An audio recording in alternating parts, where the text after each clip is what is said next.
Hi, everybody. This is Mr. Polly again, and welcome to part 2 of summer. Yes, 2023. So, already cooking through it all. So, let's explain the periodic table. So, you picked up the periodic table, and we want to say who really cares, right? So, what happens is we have trends on the periodic table. So, we're going to have to get used to drawing what I call a cheap little periodic table like this. So, we're going to draw that a bunch of times. So, if you look at your periodic table, you can kind of see where it's there. Notice we kind of leave out these guys. We don't do much with them. They're pretty rare and hard to find, that F block. But just know that's kind of where we're looking, and they won't factor into these trends very much. The other thing that doesn't factor into our trends very much are the noble gases. They act all weird, so we don't need to do too much with them. Now, if I ask you to explain a trend, when I say explain a trend, you are going to have to talk about its size, which is radius, and its nuclear attraction, which are the charges. Now, hopefully, you know opposites attract. Positives like negatives, and Taylor Swift likes bad boys. Oh, I'm sorry I've been too Swifty lately. My kids made me take them to the outdoor sit outside of the Taylor Swift concert. It was something, that's for sure. So this says bond energy, which is equal to, really it's proportional to. So it's not quite the same, but that's what impacts it. So let's look at some of these trends. So when I look at these trends, and the first one that I'm talking about is size. So right here, I have the size trend. What I'm going to do is draw an arrow at the biggest ones. And that means francium is the largest one. Now that seems weird. So as you go from left to right, there are more protons. So looking at the periodic table, hydrogen has 1 proton, helium has 2 protons. Those are my charges, okay? So if I have 2 protons, I'm doubly attractive, okay? So what happens is, as you go this way, it's going to get smaller. So hydrogen on the left-hand side is big, and helium is small. Then when I look at lithium, lithium is big. Beryllium, boron, carbon, nitrogen, oxygen, fluorine, small. So it starts big and small. Then what happens? It gets bigger and it ends up smaller. So as you go from left to right, it gets smaller. Why? There are more protons added, so the electrons are pulled in. So here's what we're looking at here. As you go across, you have more attractive protons, so you're a bit smaller because you're attracted better. If someone in this class is your best friend, you try and sit closer to them, right? If someone is not very attractive at all, try and stay a little farther away. That smelly kid, smelly kid, smelly kid, or is that smelly cat? I forget. Now going up and down. As you go up, you have fewer energy levels. What's an energy level again? So remember how we had these? Well, let me spread these out a little bit more. They are the rings, right? So as you go up, you have fewer energy levels, fewer rings. So you're much smaller and more attractive. So you attract bonded electrons better. So remember, the closer you are to something, the more you're going to be attracted to somebody. If you found out that the love of your life lives in, what's someplace far away, in Perth, Australia, you know what? You might just settle for the little honey that's sitting next to you in summer school chemistry class, right? So that would be my advice. Electronegativity is the ability to attract a bonded electron. The smaller the size is, the more attractive it is. Fewer energy levels, so it's more attractive. More protons is more attractive. So again, looking at electronegativity, do I have a little periodic table of electronegativity? I don't. Oh, wait, is this it? No, I'm not even gonna deal with it here. Electronegativity, I'm gonna draw my own. So the only one where the biggest one is in the bottom left is size. So this is the one with the most electro. This is fluorine, has the greatest electronegativity. Why? As you move to the right, there's more protons, so more attractive.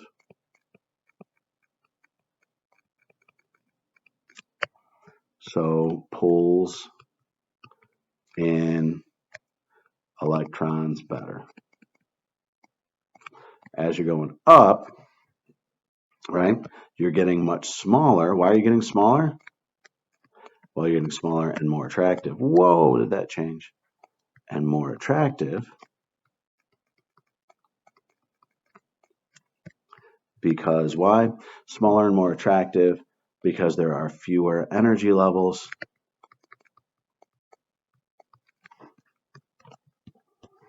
Energy levels, so attracts electrons better.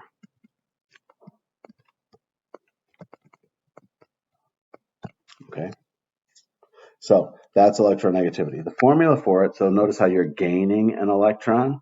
If you're gaining an electron, you're going to end up with X. We're going to start with X, and you're going to end up with X minus 1. All right. Ionization energy is the energy it takes to remove a valence electron. Okay. So the energy to remove a valence electron. So if you want to remove it, if that energy is going to be high, you're going to be small and attractive. Let's see if I have here. Yep, so here's the periodic table that will explain that. As you go across, you have more attractive protons. You are a bit smaller, so it takes more energy to remove a valence electron. That right there is ionization energy. It increases going to the right.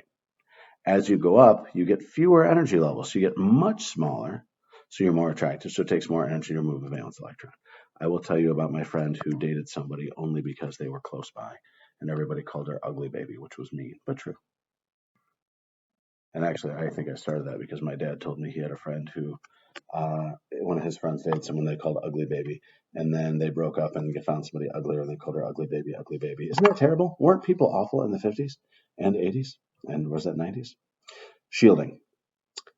Inner energy levels partially block the attraction of the positive nucleus for the valence electron. So here's an inner layer, right? This inner layer has electrons. These electrons on the outer layer are repulsed by them. Okay, it's like a barrier. It shields them. Okay, shields is significant only as you go down energy levels. Okay, and that reduces the attraction. So if I'm this electron right here, notice how I have one shield, and here I have two shields. This has more shielding. This is the symbol for therefore, this triangle. Therefore, less attractive.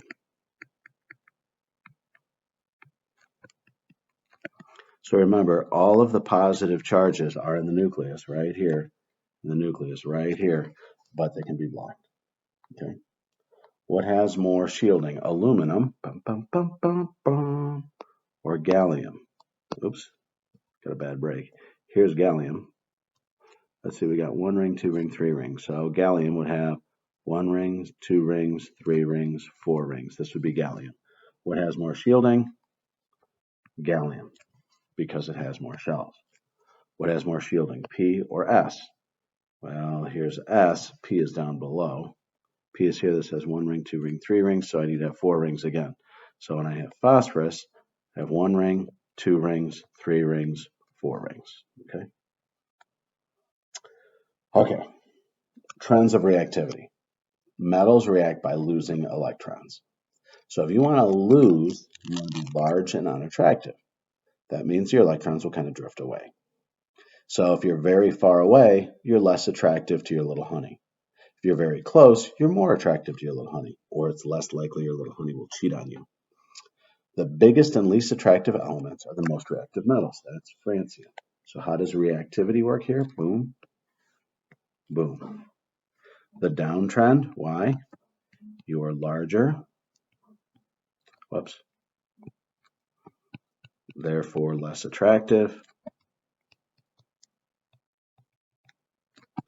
Therefore lose electrons easier. Going this way, you have fewer attractive protons, and you are larger.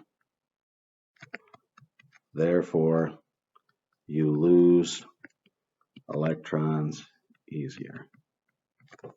Okay. Nonmetals react by gaining electrons. Notice, hey, that's the opposite. That means instead of bottom left being the big dog, it's top right that's the big dog. nonmetals are small and attractive. The smallest and most attractive nonmetal is the most reactive. So as you go across, you have more attractive protons and you're smaller. So you attract electrons. Whoa. Electrons better. Going up, you have fewer energy levels, therefore smaller, therefore more attractive. Just make sure my border here is in there. More attractive, therefore gain electrons better. Okay, so if you want to find replacements, last thing. Finding replacements. Elements of the same family are the best choice to replace elements because they have similar electron configurations. So there's a reason why they have similar electron configurations, because if you want to replace something, you want it to react chemically similarly. Radium replaced calcium in radium girls. We've got to watch that video. Don't we forget. It's a nice little cartoon. It's kind of scary. Arsenic replaces phosphorus in some proteins and changes good proteins into poison. Maybe you've heard that arsenic is a poison. You should, just in the Poisoner's Handbook that we've been watching a little bit of. But that's the deal there. And we're out of here. Toodles.